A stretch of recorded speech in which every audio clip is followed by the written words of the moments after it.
Hey everybody, welcome back to my layout. If you've been watching some of my other videos, you know I've been working pretty hard on track laying and track work, but I'm not afraid to tear things out and correct mistakes as I see them. So that's what I'm going to do here today. So just to orient you, we're looking at South Yard, and there's a couple of turnouts on the industry track in the back there that were Walthers non-DCC friendly Shinohara Code 83 turnouts, and I converted them to DCC friendliness. Making up words here.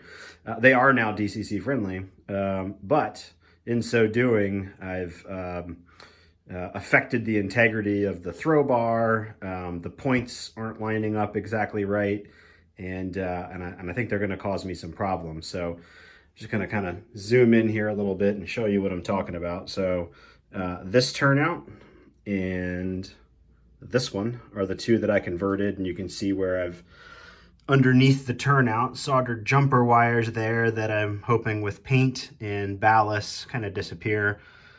Same thing over here, jumper wires here. You can also see there's some wires here connecting to make sure the polarity is correct, and they work. Electrically they work. They are DCC friendly, but the way these turnouts are constructed, so this is actually a really good shot right here. This turnout is DCC friendly from the factory. This one was not. You can see how from the factory the point rails are isolated. There's that gap in there. On the non-friendly ones, that gap is not isolated, and you can see where I came in and cut on both connection points. I had to cut that to break that connection. This one in particular, in doing that, affected the attachment point for this rail here as it connects to the throw bar. So I've been playing around with styrene and trying to, extend the throw bar and fix it, and I've come to the conclusion that it's just going to cause problems. This is going to be a fairly busy turnout. That track running off back here will be the icing track, so lots of refrigerator cars destined for the brewery in Manchester or the dock in Deepwater Terminal will be coming in and out of this track. That turnout's going to be pretty busy. The yard crew is going to be there a lot. So the last thing I want to do is have a problem turnout there. So that one's, I'm just going to tear it out. I'm going to redo it. I've got some micro engineering DCC friendly turnout, so I can lose this giant, nothing wrong with these throws. I just don't like the way they look. They work really well, but they're kind of big. They're, as big as an HO scale car, automobile, I mean. So anyway, I'm going to tear it out. And same thing on this one.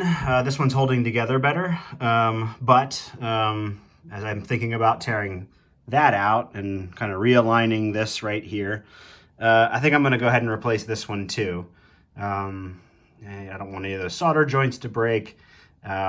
This throw bar here also has been, damaged by the cutting process to isolate the two things. So again, same story.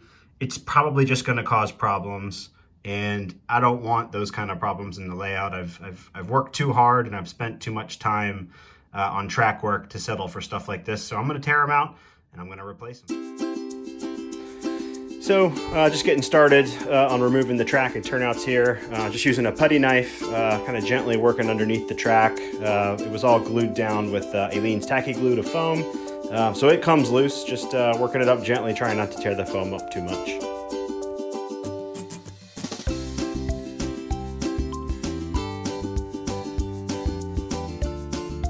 Hey Big Bill, you were right. Don't solder turnouts.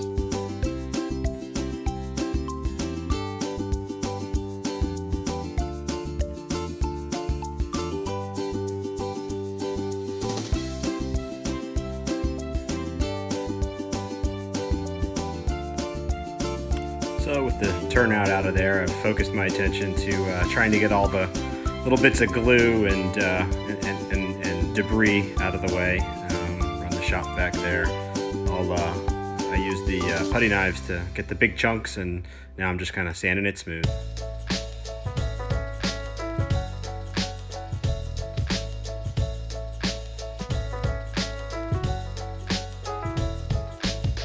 Some of y'all are probably wincing with unprotected track sitting right there and rolling stock all around. So far, I've managed not to break anything, but here I'm just smoothing some putty in some of the bigger holes, especially where I'd worked that throw bar on the turnout nearest us. I'd really dug into the foam a lot. So this is just creating a smooth base for future track.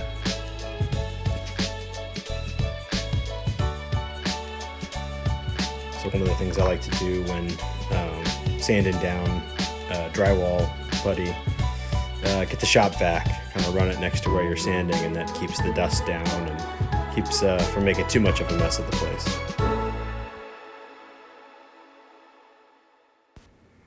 Then I like to come in with a wet rag and kind of wipe whatever dust the shop vac didn't get before I start putting paint on it. And here we're just I've got extra of the brown paint. We're just covering everything up with that. I don't know how long it'll be before I paint the track and ballast, but I don't want to be looking at pink and white where everything else is brown. So let's just kind of clean it up and temporary, but make it look better.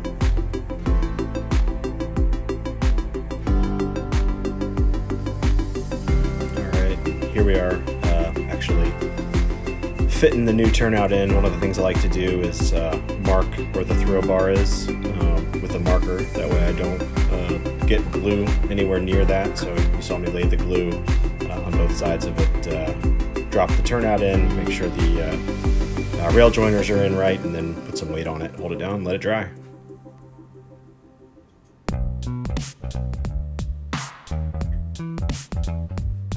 So as I was trying to get that the second turnout in, small little piece of track between that turnout and the next one down the line came unglued. So you saw me clean that up. Here I am just getting ready to glue in that's the icing track spur. I'll check it for alignment, make sure it's nice and smooth coming off the diverging rail, make it nice and straight, and then gently curve it. That way there's no kink there. You saw me using the toothpicks to hold the rails and ties in place. That's the next day. Glue's dried. I've taken the weights off and the toothpicks out. Tested a car through that track, make sure it was nice and smooth. Moving on to the next turnout here. Kind of monkeying with the feeders that came up. I'd already stuffed towels down in there, so I had to pull them out so I could adjust the feeders, because these I'm replacing. They're both number 5s, but I've switched brands and the alignment's a little bit different. Another thing that can be a problem with these rail joiners, that little nip on the end of it there, it'll hit ties. So I like to cut those off, and that way the joiners slide farther up than they otherwise would without that little burr catching a tie. And we're just checking the alignment again, marking off where the throw bar is. Cutting a piece of track to fit. Same method as before, with the joiners slid all the way down inside the rails, so there's nothing sticking out, and that way I can just drop it right in. So here we're just assembling everything.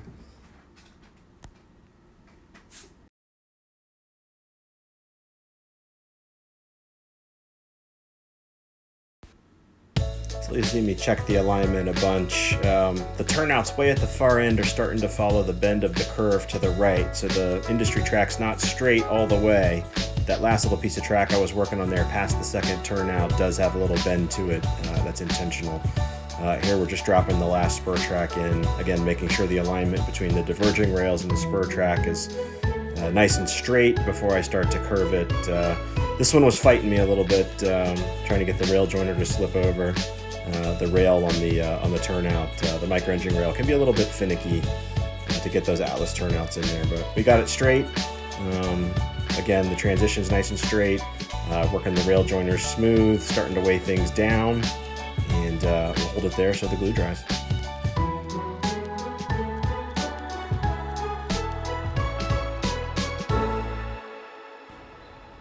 All right, with that, all the glue's dry. Take all the weights off. pull all the toothpicks off. Always a good idea to run the shop vac over anywhere you've been working. And bring in my assistant here to check out the new track. All right, testing out some operations here. I'll probably never run the Jeep back here, but just to make sure the track's all nice and smooth, the Jeep's pulling I think that was a 10-car train through the crossover and onto the industry track. And for the next test, we'll bring in the Baldwin switcher here. There are 3 refrigerator cars as part of a train that's on arrival departure track 1 there. Just arrived, so the Baldwin's going to go grab the 3 refrigerator cars from the arrival departure track, pull them, and then shove them into our newly refurbished icing track and see how that works for us.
So as you can see from the video here, the new track work seems to be holding up pretty well.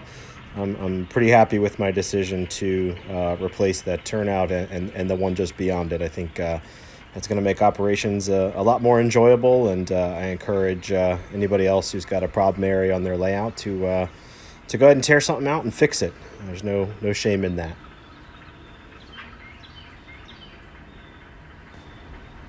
Well, as always, thanks for watching, and I hope you enjoyed the video.